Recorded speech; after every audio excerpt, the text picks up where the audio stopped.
السلام علیکم داملا حاجی مرزا، التماس با این سوال من جواب دهید، بسیار ضرور است. من چند سال شد که بررسی برای تامین نفقه اهل عائله و زن و فرزندهایم رفته کار میکنم. شکرانه خدای تعالی دائما کارهایم با برار است و دائما نفقه اهل عائلم را روان میکنم. دائما در تماس هستم. یک سال بود که در روسیه بودم، با قریبی برگشتم. مرا دادرم پیشواز گرفت و گفت با شما درست نیست همراه زنت گپ زدن و حتی نگاه کردن درست نیست.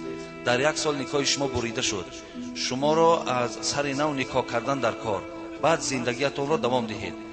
ما را از نو نکاح کردن، ما حیران شدیم. آخر بین ما یگان گپ و دشنام و یگان واقعه یا نافهمی نگذشته است. بله برادر عزیز و گرامی، یک سال و دو ساله که شما بیرون از خاندان میشویم برای تأمین نفقه. این به نکاح شما خللی ندارد، این نکاح شما را از بین نمیبرد. نکاح در جاش باقی است، نکاح در جاش باقی هست. شما اگر 5 سال و 10 سال هم که اگر نفقه کودکاتون را تامین کردن گیرین، چگونه که در تماس میگین، در تماس باشین، احوال پرسی هم کنین، این به نکاح شما یگان خللی ندارد. نکاح های شما در جاش باقی. شما 5 سال پس هم که آین همین زن شما هست. شما میتوانید که به نکاح با او حیات برید. فقط وقتی انسان ها 4 سال زنها را سراغ نمیکنن، از نفقه ایشان، از حال پرسی ایشان چیزی نمیرسد، این حالت ده زنها حق مراجعتی در مرکز اسلامی دارند و از اونجا بعد خط طلاقشون میگیرن، شوهر میکنن. ولی وقتی که اگر نفقه رسیدن گیرد، تأمینات رسیدن گیرد، با طریق تلفن گپ و گویم معامله شدن گیرد، اینجا نکاح شما در یگان خللی نیست، نکاحتون بریده نمیشد. فقط از شما خواهش همین دادر که حداقل در 1 سال، بیشتر در 2 سال از زنهاتون خبرگیری کنین، از زنهاتون خبرگیری کنین. این بسیار ناخوبی است، اینم بدبختی است که او زن است، اونم جوان است، اونم خواهش دارد، اونم از تو استفاده بردن حق دارد. برای همین بسیاری واقعه های را ببینین که وقتی که دستی در فاحشگی میزنن، دستی در زنا میزنن، بعضی هاش وقتی میبینی شوهرها 2 سال و 3 سال در دولت های روسیه هستند، در دولت های مثال بیرون از تاجیکستان هستند. برای همین اینم تأثیر خودش میرسونه. کوشش کنین دادرای عزیز، همین هم جابجا گذاریش از خود کنین. حداقل 1 سال، زیادترش 2 سال. حال شما را ما میدانیم، مشکلات شما را میدانیم. بله خدا شما را نگه دارد. بسیار سختی ها هست شما دهم، ولی این زندگی هم بسیار مسئولیت بلند داره. از پی رزق روزی شویم و گویم همه اون چیزی که از فهمیشمان هست همه را به او طرف حواله کنیم و این طرف فکرش نکنیم، اینم باز در ما تشویش و ضرر میارد. یکی مبادا در همون جایی همین واقعه را اگر شنوی، باور که بعداً گشته میایی که دیگر فایده نمیبخشد. برای همین کوشش کنید علاج واقعه پیش از وقوع شود. بگذار کارت کاری خوبم باشد برادر، زندگی هم چیزی خوب است، تربیت فرزند هم چیزی خوب است، خبرگیری از زن هم چیزی خوب است، خبرگیری از پدر و مادر هم مهم. سلام داملا، با سوال من جواب گویید. بچه ها میگویند که از غیبت قد راه ده بلیارد یا قرطه بازی کنی این خوب است. در این کم ترک معلومات میدادی و یک گپ که خدا بگیره ایشه و او شهر چه میگن، انمی همه یک غیبت شم خدا بگیره و قرطه بازی شم، هیچ کدامش خوب نیست دادر. از قد راه ده نشستن ده با بدتر چیزی نیست. این قرطه بازی و بلیارد بازی هم کار جوان مرد است. جوان مردای عزیز، از همه ده بالاترین افسوس که ما ها که قدردانی نمیکنیم این عمر ما هست.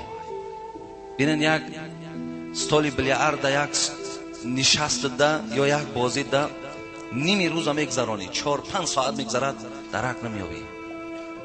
یا در قرطه بازی هم نشین، یا در یکی از این بازی ها سرگرمی بازی ده داخل شو، روز میگذرد. باور که دادرای عزیز شما حس نمیکنین، حتی نمازتون به حضور دل نمیخوانید.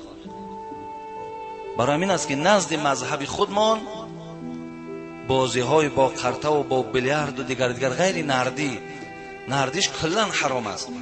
خواب پول خواب پول. باقیش نزد مذهب خود مانده مکروه تحریمی گفتند، یعنی مکروهی که با حرام نزدیک است، به خاطر ضایع کردن وقت، به خاطری که تمام قوه همین دانش و فهمیش در همون راههای بازی انسان صرف میکنه، ذهن تو مانده میکنی. برای این را مکروه تحریمی گفتند. کوشش کنیم که ما از جمله همون بچه‌هایی که در همین بازی ها سرگرم در اینها نباشیم. کوشش کنیم بیشتری وقت در خانه باشین، در خدمت پدر و مادر باشین، در خدمت زن و فرزندتان باشین، در خدمت محله داریاتان باشین. یک ورقه که کتاب گرفته خواندن از همه اینا بالاتر است برادر عزیز. وقتی که شما ضررش ببینید، وقتی که در وجود شما این بازی ها محبت پیدا میکند و تاثیرش در فرزندات هم میرسد. ولی می قماربازا را ببین، وقتی قمار بازی میکنن یک گروه آدم در بالای سر اونها تماشابین است. خب حالا که تماشابین هم حکمش هم قمارباز فرقی ندارد. پگا یا روز دیگر الک تماشابین هم در قطار قماربازا قمار بازی میکنن. این همین خیلی فایده دارد. این بازی ها عاقبتش حاضر به پول خیلی کم ترک وقت ما میگذرانم، میگو به پول پگا با پولش میکنی، روز دیگه با پول میشود. وقتی با پول شید بازی کارش مشکل تر میشه، این حرام کرده خدا میشود.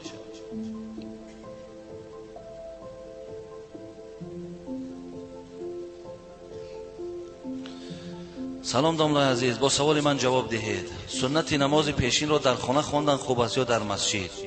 در نماز شام تسبیح گرداندن و قرائت کردن ممکن است یا نه؟ برادر عزیز، سنت نماز پیشین تو حق داری که در خانه هم خوانی، در مسجد هم خوانی، تو حق داری، فرقی نداره. ما میتونیم حتی سنت پیشین است، سنت بامداد است، در خانه هامون خوانیم، بعدا گوییم تسبیح گفته به مسجد بیاییم، یگان باکی ندارد. همون حدیث های پیامبر که بهره از نمازتان را شما برای خانه هاتون گذارید، مرادم همین است. بعضی نمازهای قضا ما نمیخونیم، نافله ها را میخونیم، نمازهای سنت ما نمیخونیم، یگان ضرر و زیانی ندارد برادر عزیز. و در نماز شام تسبیح گردانیدن 33 بار سبحان الله، الله اکبر، الحمدلله، لا اله الا الله وحده لا شریک له، له الملک و له الحمد و هو علی کل شیء قدیر. کسی اینها را اگر تکرار کند، پیامبر گفتند پروردگار کلی خطاهاش اگر مثل کفک برگ باشد پروردگار میآمرزد، نابود میکند. و بعد شام هم شما تسبیح ها را گوییم، باکی ندارد. ولی قرائت قرآنی که ما بعد نماز میخوانیم، اینا از ضرورات نیستند. حتی کتاب‌های مذهبی خودمان هم از آن جمله رد المحتار ابن عابدین شامی میگوید که حتی انسان به خودش لازم نگرداند که هر یک بعد نماز من باید که قرائت قرآن کنم، همین را لازم نمیگردانیم. گاه میخوانیم، گاه نخوانیم هم باکی ندارد. از بالای این مقصد ما یکدیگر را ملامت کردن و یکدیگر را سیاست کردن هم حق نداریم. از اون جمله ما در همین نمازهامون برادرایی که در جماعت‌های ما هستند، من در 2 روز 3 روز ممکنه یک بار برادر را گویم که قرائت کن، دیگر یک حدیث میخوانم، بعد نماز تحلیل میکنم، در حق جماعت دعا میکنیم، برآمده رفتن میگیریم. همین را لازم نمیدانم. اگر چند اصل شرعی هم دارد. پیامبر بعد نمازها آیت الکرسی میخواندن، قل هو الله را میخواندن، سوره اخلاص، قل اعوذ برب الفلق میخواند، قل اعوذ برب الناس میخواند. برای این اصل شرعی که دارد، به همین خاطر میگم بعد نماز اگر آیت قرآن هم که خوانده شود مقصد غلطی نیست، ولی ضرور نیست. این شما فهمید.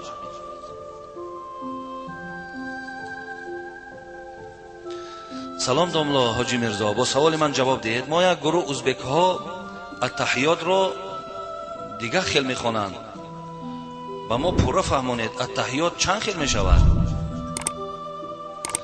و تشهد که ابن مسعود ولا یزید علیه. در حدیث مسلم آمده است که عبدالله ابن مسعود پیامبرمان اشاره کردند که شما التحیات را مثل عبدالله ابن مسعود خوانید. چگونه عباره مختصرم کتاب صلات ما هم چه دلالت بر همین میکند که شما التحیات رو مثل عبدالله ابن مسعود خوانید، صحابه پیامبر، و از او ولا یزیدو، از این دیگر زیادتی نکنین. این لفظ در صحیح مسلم هم وجود دارد. التحیات لله والصلوات والطیبات، السلام علیک ایها النبی و رحمت الله و برکاته، السلام علینا و علی عباد الله الصالحین، اشهد ان لا اله الا الله و اشهد ان محمدا عبده و رسوله. همین التحیاتی که التحیات عبدالله ابن مسعود که پیامبر اشاره کردن که همین التحیات را شما در نمازهاتون خوانید. و این خاطر همین از برادرای عزیز، خواه برای ازبک است، خواه برای تاجیک است، هر کسی که گویم برادرای ما و شما هستند، همین التحیات خوانین، همین موافقت میکند به حدیث پیامبر که در صحیح مسلم وجود دارد.